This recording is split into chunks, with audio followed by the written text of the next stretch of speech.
What's going on, guys? Your boy G back with another one for you guys. It's been a while since I have done a little video, so everything pretty much stayed the same. I gotta show you guys the room in progress, but let's check out some birds. So the second pair of budgies, show budgies here. We got 4 eggs. She's on her actual eggs. I put them in today. She's gonna lay any day now, any day. She's still too young. I don't want to give her a box. The blue's the female, so another month and a half, maybe 2, depending, maybe another month, who knows. But that's gonna wait. I believe this is gonna be one of my best pairs, top pairs right here. I think the one in the bottom there is gonna be really good, and this is probably gonna be one of the second or third best pairs. So let's keep an eye out for that. But the Goulians here, the blues, we got eggs. Over there we got eggs. They're gonna lay any day now. Okay, so we got some canaries here. Yesterday was the New York Bird Show. Shout out to that. Very excited that I attended. It was very good. Lots and lots of birds. And I picked up this little male over here and that little female there. They look smaller than what they look on camera, guys. Believe me. The Raza Españols, those are my favorite kind of canaries to breed. And we got them. So we got a yellow mosaic, and we got a foal over there. And that's the mom, that's the fop, and that's the kids. The 3 brown ones, the 2 brown ones are the kids. These 5 canaries, I did a trade. And I sold some pigeons, and in that pigeon, they traded me these canaries. 15-year-old kid, very nice kid. So I said yeah, because I don't want to deal with these type of canaries. I just want the Raza Españols. And yeah, we'll go from there. But lovely birds. I'm gonna stick with them and see what comes out of them, because that one looks really nice and small. That looks really nice and small, you know. So maybe we can work something out over here. But that's still in the midst of working out. But all the pair of Goulians, we are expecting, you know, good amount of eggs coming out. And the molt on these just finished up, so they're already getting to business, which that's great. I put 4 societies in here, and I just started putting some dummy eggs inside to see if they take it, and they took to it. So I'm gonna put some Goulian eggs under here, and it's gonna be a 4 society taking care of Goulians. So let's see how that plays out. Maybe I'll put, you know, 6 eggs. Maybe I'll put 5. Maybe I'll put 4. Who knows? But everything else is good. We got the pair of cutthroats. I'm putting them in here just so they can start breaking in. And then I put the nest. I just don't put the birds in there right away. I put the nest. I like, sometimes, depending what birds I do, some I don't. The starfinches, I put the nest today after being a week and a half together. We got the gray singer female, strawberry female, and the Goulian, her male, is still waiting for her. He's finishing up the molt. We got the European, we got the saffron finch, Canada da Terra, that's what we call it in Brazil. They're doing all right. And we got the female in here. So with these type of birds, you gotta have a setup, correct? Like, let's say you have a nice flat bench all across here, right? And then you have the canary, the saffron finch over there, and then you got a little piece of board, and then you got the female on this side. So when breeding season comes, you separate the board, you pull the little slot, the male will go into the female's cage and mount the female. And then he'll go back into his cage, and then you shut it. Because you can't just grab the female, throw it in there, and then put it back. You know, I want to have that type of setup. Even if it's hanging on a nail on the wall, and the female's next, and I can somehow make get cages that, you know, or take, you know, like this type of door that's on the side, break it off and take the other cage off and just put a board, and when it's mating season, pull the board, the male will go into the female's cage, mate, the male will jump back, put the board, you know, then you put the nest, see if she'll start picking up the nest materials, and from there we can go. Or you can do the nesting materials first to see if she's ready to take the male.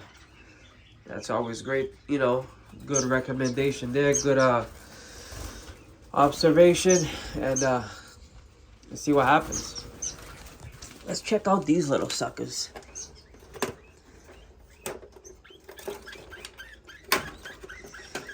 Come on. Look at you guys. Say hi to the world. Aren't they cute? Nice full bellies. Oh yeah, nice little babies. They got the band. Got the band on the legs. Very important. Got the little bands right here.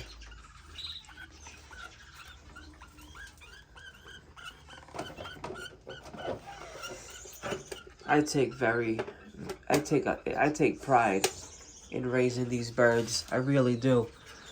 I went to the show yesterday, and some of the cages, you look in some of the cages that people have these birds in, you're like, oh my God, how do these birds survive? You know, and then you look at other breeders and you're like, wow, he knows how to take care of his birds very well. And that pride, you know, when somebody has pride in what they do, you can see it. You can see it, and it's just a whole different game when you look at the birds that the owner has pride, and you look at birds where the owner is just in for the profit. It's totally different. Totally different. And believe me, I take pride in these animals. Like, I didn't see a bird like this at the show. Like this vibrant, the color. They were all, you know, they were there, but it didn't have that glow. Correct me if I'm wrong, but a lot of people had nice birds, and a lot of people was like, wow. You know, birds with respiratory tract problem, and they brought them there. They brought them. People that don't know buys them, brings them back, put them in their colony, and boom, they're all infected with their sac mites now. That's not right.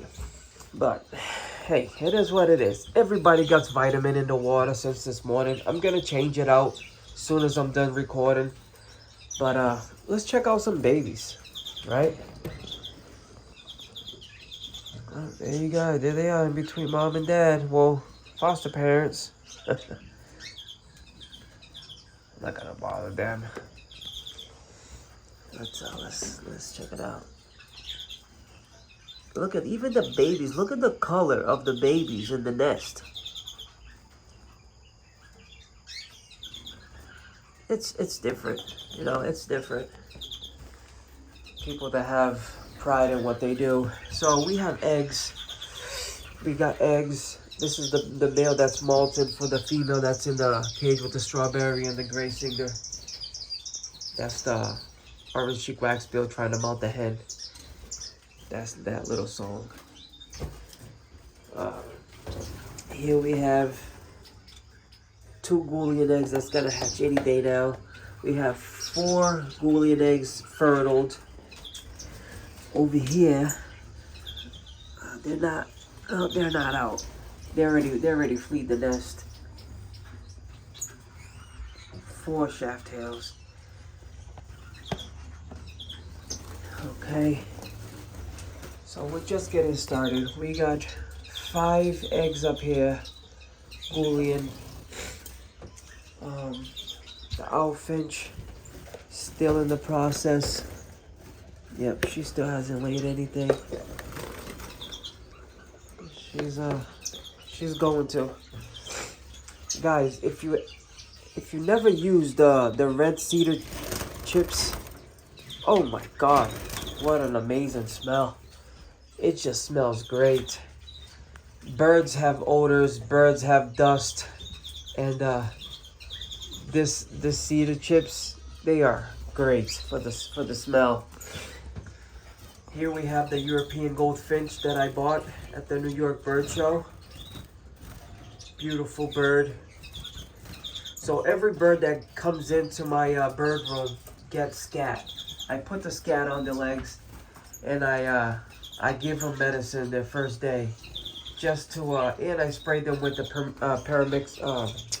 with the permethrin, which is right here. I'm not gonna show you the tag, but that's the bottle. I picked up some product. Very good. Smells great. Recommended. We got some Neuroflexin, and we got Doxavit liquid. So yeah, this is the bottle it comes with. So we got a few things, and you know, we got the breeding aid. You know, it's all vitamins and stuff. You put it in the feed. That's what I like to do. You know, we got the calcium. You know, liquid. We got the probiotics. We got that right there. If you guys never use this in the feed, oh, it's great. Try it out, guys. Doesn't hurt. It's not gonna kill your birds. Put this in the egg food. Very good. I bought some kettle bone. Nice stuff. But everything is great. All the birds are doing well. I have at least 20 pairs of birds, maybe more, that needs to be in cages so I can start breeding. But I don't have the space and I don't have the room, as you guys can see. Now it became small. The room is now to its full capacity. I mean, I can put a cage here. I can put another one here. I can put 4 more over there and 1 back down there if I really wanted to. But I don't, because I want to, you know, I want to clean. I want to have clean, easy access, like I did these 5 stack, right? 2, 4, yeah, 5.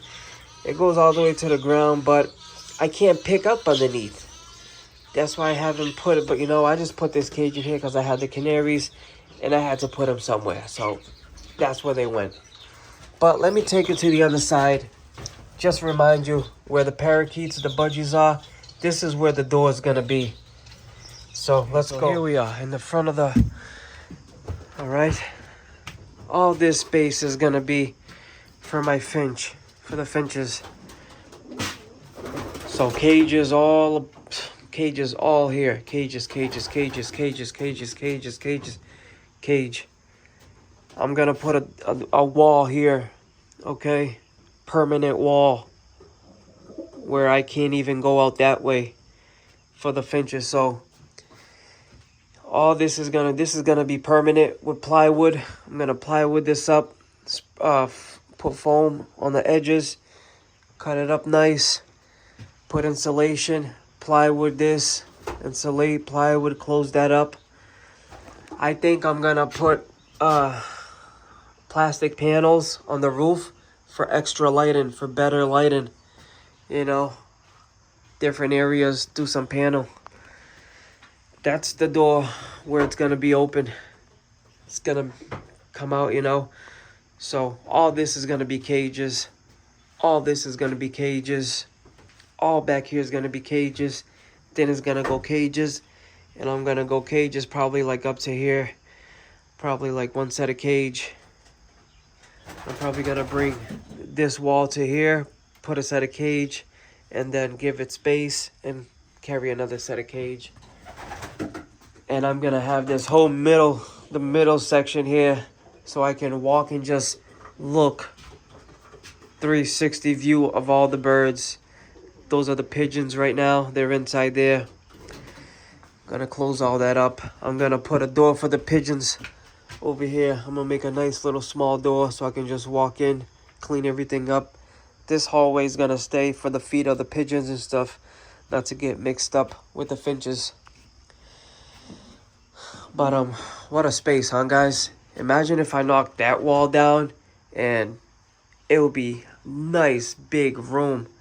But I got all the birds on that wall, and if I take this wall down, I'm just gonna put cages behind, like put the cages like it is over there, and I'm just gonna put cages on this side, so it's gonna be cage against cage. So this way I put cage against the wall and cage against the wall. That way the birds are not looking at each other from the backside and fighting with each other and stuff like that.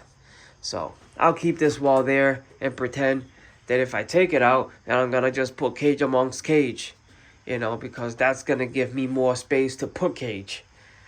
Or if I don't have that wall, then I'm just gonna put cages in the middle here, and it's not just, I don't know. So for now, we're gonna keep it that way. So the plan is the upper society, where you see the other side, that's gonna be all societies. Well, most societies. And then all the breeders are gonna be all in here. Okay? Which I haven't calculated yet, but it's gonna fit a lot of cages in here. This is a pretty big room. It's right now it's probably a 12, I don't know, a 12 by 10, 12 by 12 right now, this section. So it's a pretty big room.